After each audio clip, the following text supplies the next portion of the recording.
Melanie Ricardo pernah bermasalah karena hormon, badannya bengkak, kini berjuang diet agar langsing. Presenter Melanie Ricardo mengaku sedang menjalani program diet sebagai bentuk kepedulian dirinya yang ingin tampil cantik dan langsing. Bahkan, Melanie Ricardo sudah menjalani program diet selama beberapa bulan belakangan ini dan dirasa berhasil. Selama menjalani diet, wanita berusia 41 tahun itu giat berolahraga dan juga menjaga pola makannya. Sebelum melakukan diet, diakui istri Tyson James itu dirinya sempat tidak bertambah dan kurang beratnya karena gangguan hormon.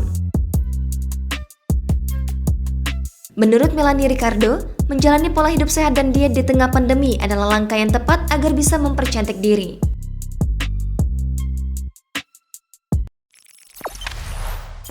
Jangan lupa subscribe, share, komen, dan like ya!